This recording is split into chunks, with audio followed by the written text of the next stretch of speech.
আল্লাহ রাব্বুল আলামিন বলেন, বান্দা তোমরা যখন আমি আল্লাহর কাছে শুকর আদায় করবে, তাহলে তোমাদের উপরে আমি আল্লাহ অসংখ্য অগণিত নিয়ামত দান করে দিব। জোরে বলি সুবহানাল্লাহ। এজন্য আল্লাহর শুকর আদায় করতে হবে। আল্লাহ রাব্বুল আলামিন কোরআনুল কারীমের মধ্যে ঘোষণা করেন, আল্লাহু আকবার, আল্লাহু আকবার ওয়ালিল্লাহিল হামদু, বিসমিল্লাহির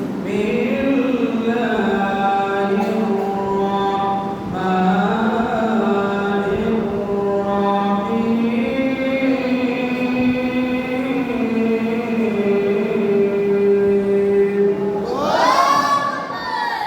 لئن شكرتم لأزيدنكم ولئن كفرتم إن عذابي لشديد।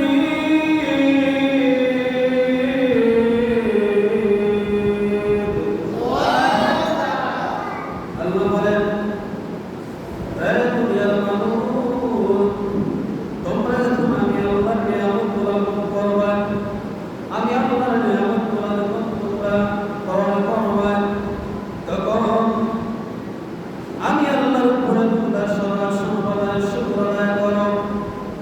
কেন? আল্লাহ রাব্বুল আলামিন বলেন, বান্দা তোমরা যখন সদা সর্বদা আমি আল্লাহর উপরে শুকরিয়া আদায় করবা, তাহলে তোমাদের উপরে আমি আল্লাহ অসংখ্য অগণিত নিয়ামত দান করে দিব।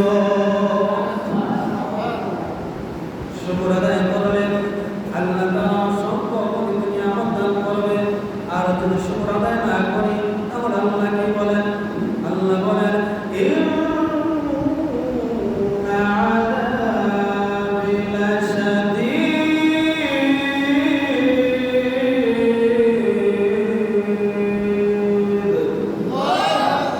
আল্লাহ বলেন, বান্দা তোমরা যখন আমি আল্লাহর শুকর আদায় করো না, তাহলে আমি আল্লাহর কিচ্ছু যায় আসে না। কিন্তু মনে রাখিও, আমি আল্লাহর শুকর আদায় না করলে ইন্না আযাবি লাশাদীদ, অবশ্যই অবশ্যই তোমরা আমি আল্লাহর আযাব গ্রহণ করতে হবে।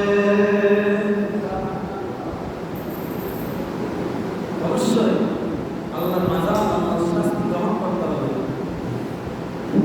এজন্য রিজিকের মালিক আল্লাহ, আমাদের হায়াতের মালিক আল্লাহ, মওতের মালিক আল্লাহ। সব কিছুর উপরে সদা সর্বদা সুখে থাকি, দুঃখে থাকি, সর্বদা আল্লাহর উপরে শুকরিয়া আদায় করতে হবে। সুতরাং আমাদের যে আল্লাহ তাআলা এত সুন্দর একটা বডি দান করেছেন, আমাদের মতো সুন্দর হাত দিয়েছেন, পা দিয়েছেন, চোখ দিয়েছেন, আল্লাহ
মিথ্যা কথা বলবে সম্ভব না। ক্রিয়া মিথ্যা কথা বলবে জবান দিয়া, জবান বন্ধ হয়ে যাবে। এই পা আমার কাছে বলবে আল্লাহ তোমার এমন একজন বান্দার কাছে আমি পাকে জয় করে দিছি না, ওই পা দিয়া মসজিদে যাওয়ার কথা, ওই পা দিয়া মাহফিলে যাওয়ার কথা, ওই পা দিয়া ভালো জায়গার মধ্যে যাওয়ার কথা, কিন্তু ওই পা দিয়া সে ভালো জায়গার মধ্যে পাটাকে ব্যবহার করে নাই। ওই পা দিয়া হেঁটে হেঁটে পরিস্থিতি অসহায় মানুষের দুঃখ কষ্ট বোঝার কথা, ওই পা দিয়া গ্রামের মধ্যে যে যারা অন্যায় হয়েছে অপরাধ হয়েছে ওই পা দিয়া হেঁটে হেঁটে যাইয়া অন্যায় অপরাধগুলো দূর করার কথা ছিল। গ্রামের মধ্যে শান্তি শান্তি ও শান্ততা ছিল, কিন্তু সে তো এমন কাজ করে নাই। ওই পা দিয়ে চুরি করেছে, ওই পা দিয়ে হেঁটে হেঁটে ডাকাতি করেছে, ওই পা দিয়ে হেঁটে হেঁটে মানুষের বিপদ করেছে, ওই পা দিয়ে হেঁটে হেঁটে মানুষের উপরে মানুষের জীবন চুরি করেছে, ওই পা দিয়ে হেঁটে হেঁটে মানুষের মধ্যে ঝগড়া সৃষ্টি করে দিয়েছে। আল্লাহ কিয়ামতের ময়দানে আমি পা তুমি আল্লাহর কাছে বিচার চাই। সেই দিন বাহাদুরি থাকবে না, সেই দিন সাফাবাদী থাকবে না, সেই দিন শরীরের ভিতরে কথা বলা যাবে না। আল্লাহ রাব্বুল আলামিন বলবেন ও হাত এবং পা শরীরে অঙ্গ প্রথম কথা তুমি আল্লাহর কাছে নালিশ করে বিচার দিবে। আল্লাহ বলবেন তোমার বিচার মঞ্জুর হয়ে গেল। জোরে বলি সুবহানাল্লাহ।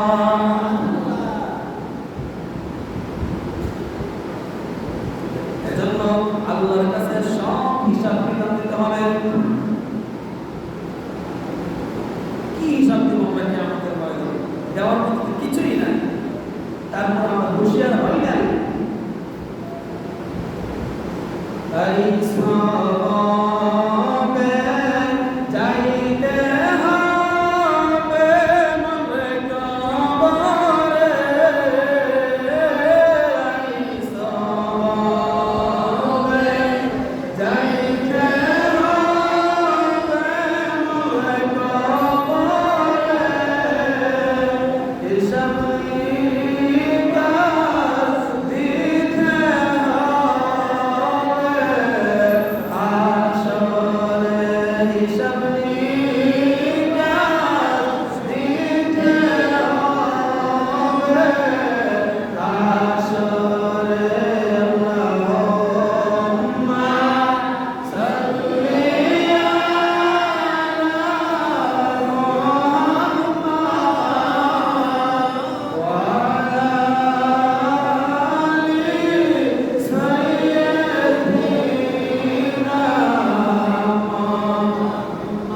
ওয়া আলা আলি সাইয়্যিদিনা।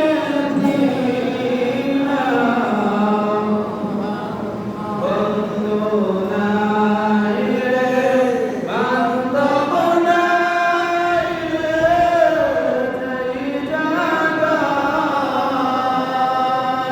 বন্ধু নাই রে বান্ধব নাই রে যেই জায়গায়, সেই জায়গায় বন্ধু নবী মুস্তাফা, সেই জায়গায় বন্ধু নবী মুস্তাফা। আল্লাহুম্মা সাল্লি আলা মুহাম্মাদ ওয়া আলা আলি সাইয়্যিদিনা মুহাম্মাদ ওয়া আলা আলি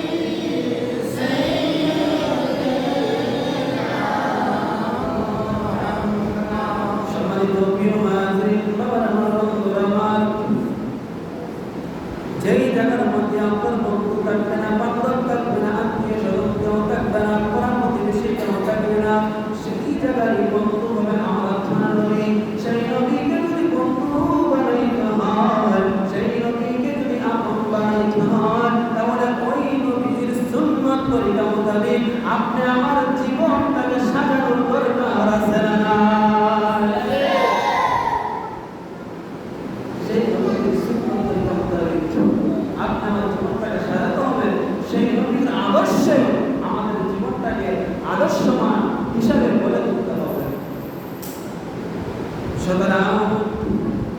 দুনিয়া বলো, মওত বলো, সরবত বলো, কবর বলো, হাসর বলো, ফুলসিরাত বলো, মিজান বলো, সব ঘাটের ঘাটে যতটা ঘাট আছে, মুসলিমদের ঘাট আছে, সেই ঘাটের মধ্যে কেউ আপনাকে সুপারিশ করবে না, শুধু একজন ব্যতীত, তিনি আর কেউ নন, তিনি আমার আপনার নবী রাহমাতুল লিল আলামিন। ওই নবীকে ভালোবাসতে হবে এবং ওই নবীকে মহব্বত করতে হবে। হাদিস শরীফের মধ্যে এসেছে, যতক্ষণ পর্যন্ত তোমার জানের চাইতে, প্রাণের চাইতে, বিবেকের চাইতে, সবার চাইতে যতক্ষণ পর্যন্ত নবীকে ভালো না বাসলে, মহব্বত না করবেন, ততক্ষণ পর্যন্ত তুমি ঈমানদার হতে পারবে না। কথা বলেন ঠিক কিনা? আল্লাহ মানা নবী মানা নয়, নবীকে মানলে আমার আল্লাহ মানা হয়। ঠিক কিনা? আল্লাহ মানা নবী মানা নয়, নবীকে মানলে আমার আল্লাহ মানা হয়। এই কথা দুনিয়ার কারো কথা নয়, এই কথা দুনিয়ার কারো কথা নয়, নিজে স্বয়ং আল্লাহ তাআলা কয়, নবীকে মানলে আমার আল্লাহ মানা হয়। কথা বলেন ঠিক কিনা? এখন বলবেন হুজুর, নবীকে মানলে আমার আল্লাহ মানা হয়, আল্লাহ মানা নবী মানা নয়, বরং নবীকে মানলে আমার আল্লাহ মানা হয়। এটার দলিল কিনা? দলিল হচ্ছে মহাগ্রন্থ আল কোরআন। কোরআন কারীমের মধ্যে আল্লাহ তাআলা বলেন, কুল ইন কুনতুম তুহিব্বুনাল্লাহ ফাত্তাবিউনি ইউহিব্বুকুমুল্লাহ ওয়া ইয়াগফির লাকুম যুনুবাকুম ওয়াল্লাহু গফুরুর রাহিম।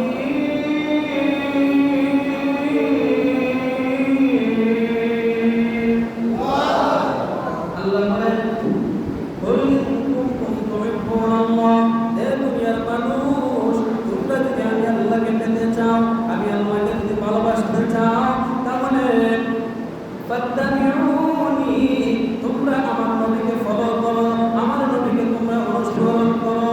ফাত্তাবিউনি ইউহিব্বুকুমুল্লাহ, যখন তোমরা আমার বন্ধু আমার হাবিবকে অনুসরণ করবে, অনুকরণ করবে, আমার বন্ধুকে যখন ভালোবাসবে, তখন আমি আল্লাহকে ভালোবাসা হয়ে যায়।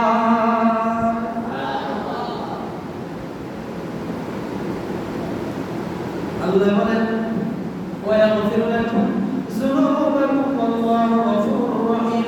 আল্লাহ বলেন, দুনিয়ার মানুষ, যখন তোমরা আমার নবীকে জানের চাইতে, পারের চাইতে বেশি ভালোবাসবা, তখন তোমরা যদি কোনো অন্যায় যদি করে ফেলো, অপরাধ যদি করে ফেলো, গুনাহ যদি করে ফেলো, আমার বন্ধু আমার হাবিবের উসিলা নিয়ে যদি আমি আল্লাহর কাছে মাফ চাও, আমি আল্লাহ তোমাদেরকে মাফ করে দেব। হাবিবের উসিলা ছাড়া, নবীর উসিলা ছাড়া আল্লাহ মাফ করবে না। যেমন আমাদের আদি পিতা আদম আলাইহিস সালাম এবং আমাদের আদি মাতা হাওয়া আলাইহিস সালাম গন্ধব ফল খাওয়ার কারণে আল্লাহ তাআলা জান্নাত থেকে বের করে দিল। একজনকে পাঠাইলেন শ্রীলঙ্কা, আরেকজনকে পাঠালেন জিদ্দা। ওরা কাটতে কাটতে আল্লাহর কাছে বলল, রব্বানা যালামনা আনফুসানা ওয়া ইন লাম তাগফির লানা ওয়া তারহামনা লানাকুনান্না মিনাল খাসিরিন। আল্লাহ, আমি জুলুম করেছি, আমি অন্যায় করেছি, আমার নফসের উপরে জুলুম করেছি, শয়তানের ধোঁকায় পড়িয়া। আল্লাহ, তুমি মেহেরবানি করে আমাদেরকে মাফ করে দাও। আল্লাহ শুনে না, একবার নয়, দুইবার নয়, 100 বছর নয়, 200 বছর নয়, 3 থেকে 350 বছর কাটার পরে, যখন 350 বছর কাটার পরে আল্লাহ মাফ করে নাই, 350 বছর পরে যখন আমার আপনার নবী রাহমাতুল লিল আলামিন নবীর উসিলা নিয়ে যখন আল্লাহর কাছে মাফ চাইছে, আল্লাহ তার সাথে সাথে মাফ করে দিয়েছে। আল্লাহ বলল, তুমি এতদিন কান্না করেছো, তখন যদি আমার হাবিবের উসিলা নিয়ে তোমরা মাফ চাইতা, তাহলে আমি আল্লাহ মাফ করে দিতাম। কিন্তু এতদিন ডাকো নাই কেন? আর এখন হঠাৎ করিয়া আমার বন্ধুর উসিলা তোমরা ঝুঁকানি নিয়ে আমার বন্ধুর নাম তুমি কোথায় পাইলে? তখন আমার নবী ডাক দিয়া বলে, আল্লাহ, যখন আমাকে বানাইছিলেন, আমার অন্তরের মধ্যে যখন রূহটা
এজন্য কিয়ামতের ময়দানে সব নবীরা বলবে ইয়া নাফসি ইয়া নাফসি বলে কান্না করবে।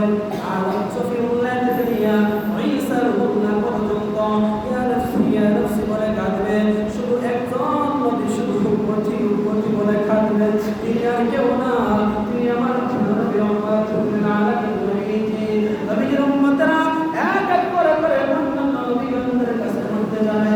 নবীরা বলবে আমরা বলতেছি ইয়া নাফসি আমরা বাঁচানোর কোনো ক্ষমতা নাই, আমরা সুপারিশ করার কোনো ক্ষমতা নাই। একজন নবী ছাড়া কেউ সুপারিশ করতে পারবে না। উনি কে? উনি হলো শেষ নবী রহমাতুল আলামিন। নবী সেজদায় পড়ে উম্মতি উম্মতি বলে কাঁদতেছে। সুবহানাল্লাহ। যখন সব উম্মতেরা নবীর কাছে মধ্যে দৌড়াইয়া যখন চলে যাইবে, দৌড়াইয়া যাওয়ার পরে বলবে ও নবী, ও মায়ার নবী, আজকে কিয়ামত দিন তোমাদের আদাত উপরে মধ্যে সূর্যটা চলে আসবে, আমাদের মাথার গাম পাতায় চলে যাইতেছে, আমরা বড় কষ্ট হয় নবী, আপনার জন্য আল্লাহর কাছে একটু সুপারিশ করে। কিয়ামতের ময়দানে কোন নবী আল্লাহর কাছে সুপারিশ করবে না, শুধু একজন নবী আল্লাহর কাছে সুপারিশ করবে। ওই নবী আল্লাহর কাছে সেজদায় পড়ে কাঁদবে, চোখের পানি ছেড়ে ছেড়ে কান্না করবে। আল্লাহ তাআলা দেখে বলে জিবরাইল, ও জিবরাইল, যাও আমার বন্ধুর কাছে যাও, আমার বন্ধুকে তাইয়া বলো তারা যেন কান্না না করে, কারণ আমার বন্ধুর কান্না আমি সইতে পারি না। আমার বন্ধুকে দুনিয়ার চোখের মধ্যে অনেক কাদাইছি, উহুদের ময়দানে কাদাইছি, তায়েফের ময়দানে আমি আল্লাহ আমার বন্ধুকে কাদাইছি কালেমার দাওয়াত দেওয়ার জন্য। ইহুদি খ্রিস্টান বেঈমান কাফের মুনাফিকরা আমার নবীকে অত্যন্ত কষ্ট দিয়েছে।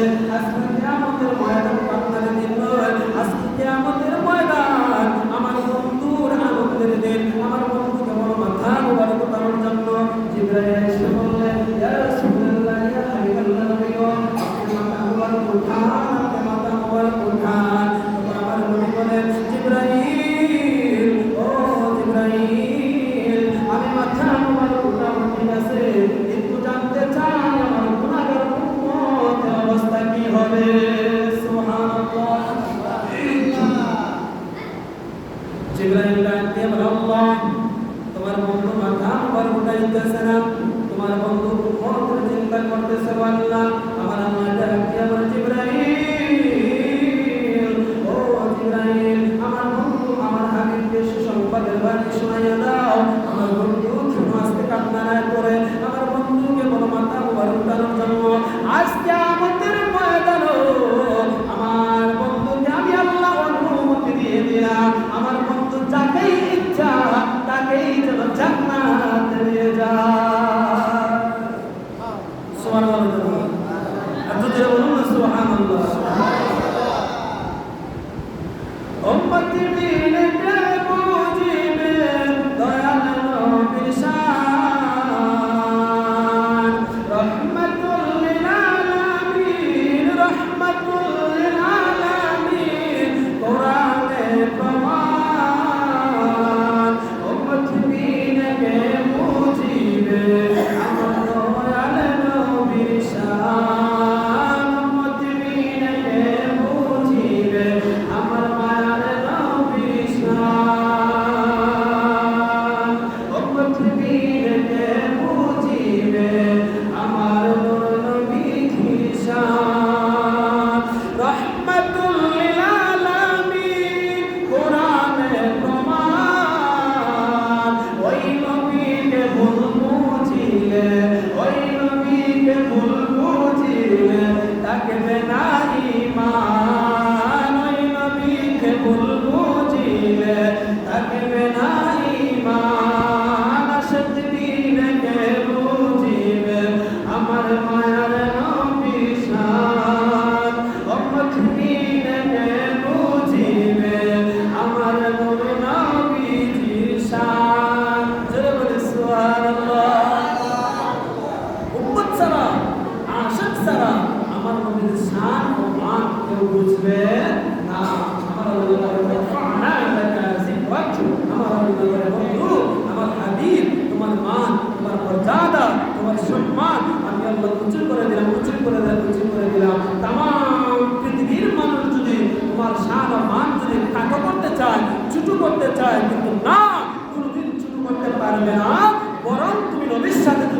রকম বেয়াদবি করে, তাহলে তাদের দুনিয়া ও আখিরাত একবারে ধ্বংস হয়ে যাবে।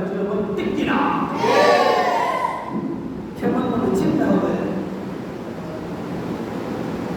সেই নবীদের হাতে আমরা সব পাইলাম, সেই নবীদের উসিলে আমরা দুনিয়া পাইলাম।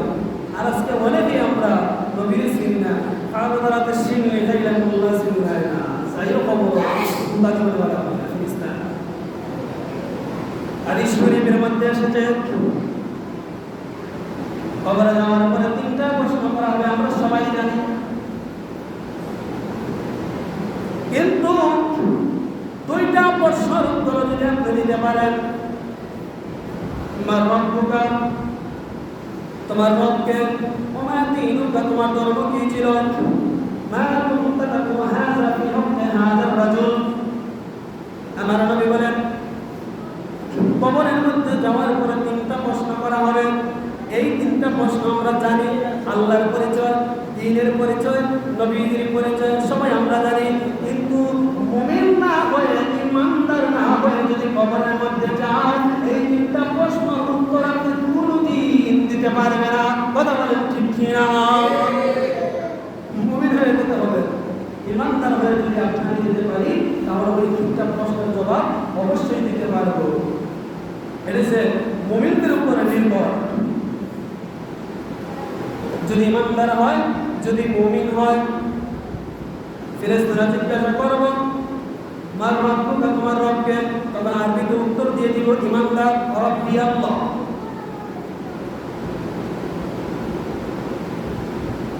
ফেরেশতারা প্রশ্ন করবো ওমা দীনুকা, তোমার ধর্ম কি ছিল, তখন যদি আপনি মুমিন হন, তখন যদি আপনি ঈমানদার হন, তখন বলবেন আমার ধর্ম ছিল দ্বীন আল ইসলাম। জুড়ে বলি সুবহানাল্লাহ। 2টা প্রশ্ন শেষ হয়ে গেল। এখন ঈমানদার আর বেঈমান, ঈমানদার আর বেঈমানের জন্য পরীক্ষা। যদি ঈমানদার হয়, মুমিন হয়, বলবে মা কুনতা তাকু হাযা ফি হুকমি হাযা রাজুল। ফেরেশতারা বলবে ওই যে নবীর সাথে কালেকশন করে দেওয়া হবে, ওই নবী সম্পর্কে তোমার ধারণা কি ছিল, ওই নবী সম্পর্কে তুমি কি জানো, ওই নবীকে তুমি চিনোনি জানোনি। তখন যদি ঈমানদার হয়, তখন যদি মুমিন হয়, তখন বলবো ফেরেশতারা রে, ফেরেশতারা রে, আর আমাকে প্রশ্ন করিও না দুনিয়ার জিন্দেগির মধ্যে ওই নবী নবী বলে সারা জিন্দেগি কাটিয়ে দিলাম। আমি অন্তরের মধ্যে নবীর মহব্বত নিয়ে দুনিয়ার জমিনের মধ্যে বেঁচেছিলাম। ফেরেশতারা আর প্রশ্ন করিও না। কবর আসার পরে আমি চিনতে পারলাম উনি আমার নবী রাহমাতুল লিল আলামিন। সুবহানাল্লাহ। এটা মুমিন ঈমানদার জবাব দিতে হবে। আর যদি বেঈমান হয়, বেঈমানকে যখন নবীকে দেখানো হবে, দেখানো যখন করা হবে, ওই নবীকে তুমি চিনোনি, ওই ব্যক্তি সম্পর্কে তোমার ধারণা কি, তখন বলল লাঞ্চি লাঞ্চি, আমি কিচ্ছু জানি না, কিচ্ছু জানি না। সে চিনতে পারবে না। কেমনে চিনবে? দুনিয়ার জমিনের মধ্যে নবীর মিলাদ নিয়ে অপমাননা করেছে, নবীকে কষ্ট দিয়েছে, আঘাত দিয়েছে, উল্টা পাল্টা কথা বলেছে, এজন্য অন্ধকার কবরের মধ্যে সে কোনদিন চিনবে না। যখন মিলাদ শরীফ পড়তাম, তার মধ্যে চুলকানি শুরু হয়ে যাইত, দোয়া করতাম চুলকানি শুরু হয়ে যাইত। কিন্তু রাসূলেরা করে না ফরমান, ওই অন্ধকার কবরের মধ্যে যদি যাও, ওই নবীকে যদি তুমি চিনতে না পারো, কিয়ামত পর্যন্ত ওই কবর আমার জাহান্নামের আগুনে জ্বলতে হবে। কথা বলেন ঠিক কিনা? এটা আমার কথা। যখন নবীজিকে চিনতে পারবে না, তখন আল্লাহ তাআলা মুনতাল্লাকির ফেরেশতাকে বলবে, ফেরেশতারা কবর থেকে চলে যাও। আরেকজন ফেরেশতাকে আল্লাহ তাআলা অর্ডার দিবেন, ওই ফেরেশতারা কবরের মধ্যে যাবে। যাওয়ার পর ওই ফেরেশতা থাকবে খানা, চোখে দেখে না। ওই ফেরেশতা থাকবে খাল্লা, অর্থাৎ মানে কানে শুনে না। ওই ফেরেশতা অত্যন্ত বিদ্রুপের মতো কালা থাকবে, চুলগুলা এলোমেলো থাকবে। ওই ফেরেশতার চোখগুলা থাকবে ডাগর ডাগর লাল বর্ণ চোখ। সেই চোখগুলা দেখবে বেঈমান অন্ধকার কবরের মধ্যে ভয় পেয়ে যাবে। ওই ফেরেশতার নখ থাকবে বিশাল বড় লম্বা, তার গায়ের মধ্যে থাকবে দুর্গন্ধ, নবীজি বলেন এসব দুর্গন্ধ যদি দুনিয়ার জমিনের মধ্যে যদি কোনো মানুষের নাকের মধ্যে লাগতো তাহলে সাথে সাথে ওই মানুষগুলা ওই তারপর ওই মানুষগুলা দুনিয়ার জমিনের মধ্যে সে যদি গন্ধগুলা তার নাকের মধ্যে লাগতো সাথে সাথে কলেরা হইয়া মারা যাইত।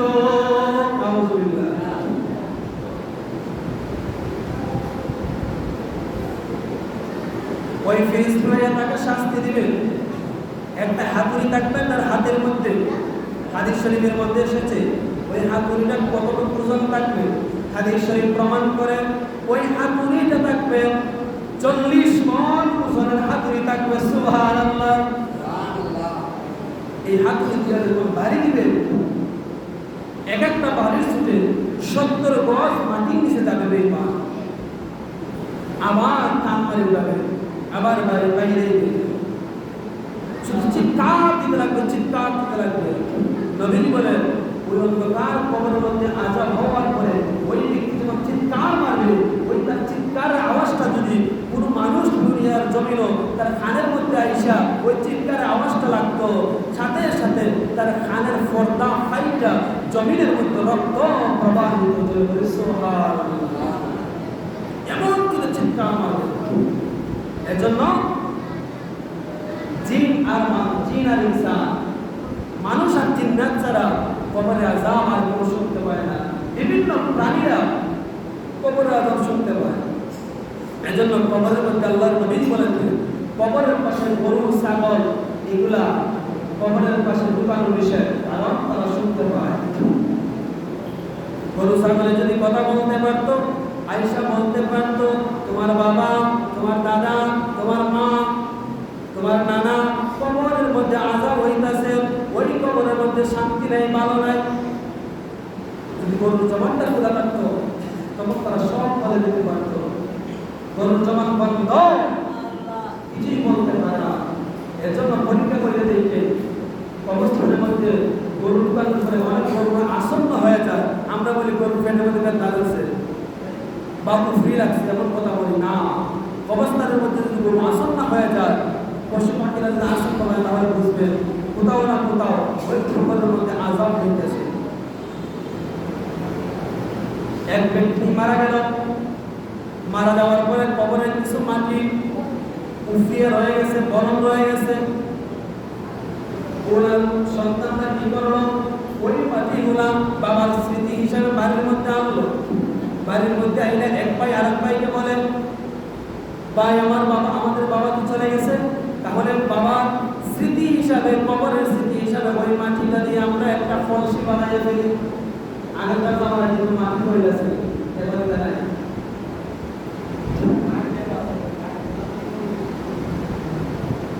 বলল বাবার স্মৃতি হিসাবে আমরা ওই মাটিটা দিয়ে একটা কলসি বানাই রাখি, ওই কলসি দিয়ে আমরা পানি খাইব, বাবার কথা মনে হবে। তারা দুটো ভাই মিলিয়া ওই মাটি দিয়া, অপূর্ণ মাটি দিয়ে একটা কলসি বানাইল। কলসি বানানোর উপরে কলসির মধ্যে যখন পানি আনলো, পানি আনার পরে তাকে দেখে ওই কলসির পানিগুলা গরম হয়ে গেছে, অত্যন্ত গরম হয়ে গেছে। এই গরম পানির মধ্যে হাত দেওয়া যায় না, হাত ঘুরে যায়। সকালবেলায় পানি আনলো, তারা এক ভাই আরেক ভাইকে বলেন মনে হয় পানিটা গরম হয়ে গেছে, ওই পানিটা আমরা চেঞ্জ করে ফেলি, অর্থাৎ বদলাইয়া ফেলি, আবার নতুনভাবে একটা ঠান্ডা পানি আনে। যেই মাত্র আবার নতুনভাবে ঠান্ডা পানি আনলো, ঠান্ডা পানি আনার পরে ওই পানিটা আবার গরম হয়ে গেছে, বদলাইয়া গেছে। আবার এক ভাই আরেক ভাইকে বলে ভাই সকালে পানি আনলাম, বিকালে গরম হয়ে যায়, বিকালে পানি আনলাম, সকালে গরম হয়ে যায়। এটার কারণটা কি, এটার হাকিকত কি আমরা বুঝলাম না। এই পানিটা তো আমরা ভোগ করতে পারবো না, এবং বাবার স্মৃতি হিসাবে তো এই কলসিটা আমরা রাখতে পারবো না। বড় ভাই ডাকতে বলেছিল, ভাই এটার হাকিকত জানার জন্য যদি জানতে হয় তাহলে চলো একজন আল্লাহওয়ালার কাছে, একজন হুজুরের কাছে আমরা চলে যাই, যাইয়া এটার ব্যাখ্যা আমরা জেনে আসি। তখন দুই ভাই মিলিয়া একজন আল্লাহওয়ালা হুজুরের কাছে চলে গেল।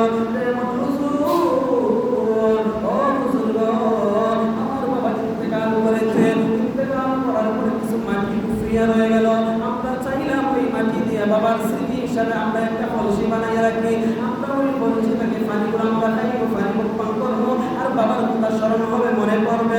ও হুজুর, হুজুর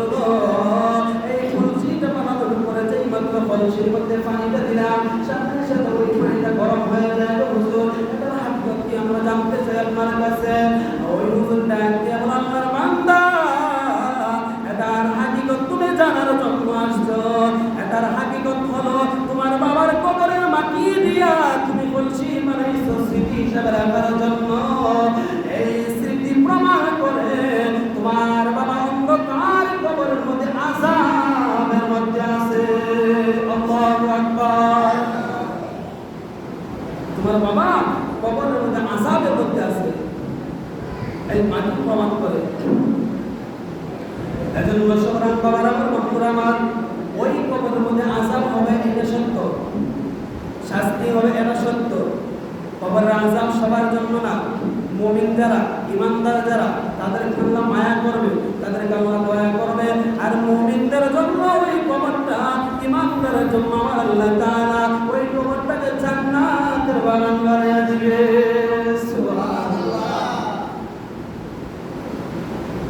আর বেঈমান যারা, মুনাফিক যারা, নাফরমান যারা, ঈমান আমল যাদের নাই, তারা তো কবরের মধ্যে যাবে। কবরের মধ্যে যাওয়ার পরপরই ওই কবরটা আল্লাহ তাআলা জাহান্নামের একটা গাড়া বানাইয়া দিবে, কিয়ামত পর্যন্ত জাহান্নামের আগুনে জ্বলতে হবে। বাবারে, অন্ধকার কবরের আযাব আমরা কোনোদিন সইতে পারবো না। এটা সাধারণ কোনো আযাব না। হাদিস শরীফের মধ্যে এসেছে, দুনিয়ার মধ্যে যে চুলার মধ্যে আগুন ধরানো হয়, ওই আগুনের মধ্যে কোনো ব্যক্তি হাত দিতে পারবে না, কারণ হাতটা পুড়ে যাবে।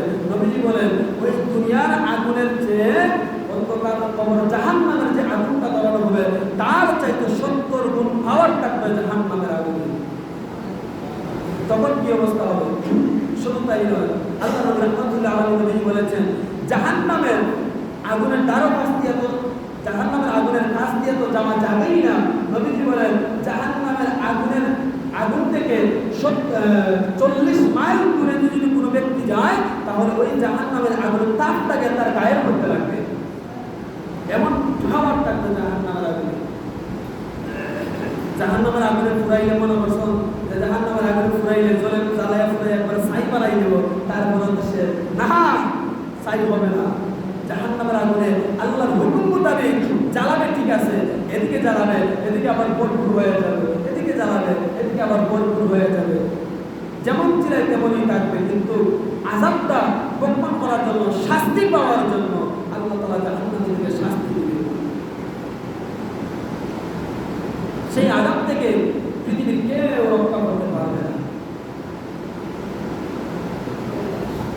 সুতরাং কিয়ামতের ময়দানে জাহান্নামের আগুন আল্লাহর কাছে ডাক দিয়ে বলবে, আল্লাহ, আমি জাহান্নামের পেটের মধ্যে বড় খিদা, আমারে খাবার দাও, আমারে খাবার দাও, খাবারের প্রয়োজন। জাহান্নাম আল্লাহর কাছে বলবে, আল্লাহ তাআলা ডাক দিয়ে বলবে, জাহান্নাম একটু অপেক্ষা করো, একটু অপেক্ষা করো। কিছুক্ষণের মধ্যে বিচারটা শুরু হয়ে যাবে। বিচার শুরু হওয়ার পরে জাহান্নামী যারা আছে সব জাহান্নামীদেরকে তোমার মধ্যে দিয়ে দিব। জাহান্নাম বলে, আল্লাহ আর সইতে পারতেছে না, পেটের মধ্যে বড় ক্ষুধা, পেটের মধ্যে বড় ক্ষুধার সহিত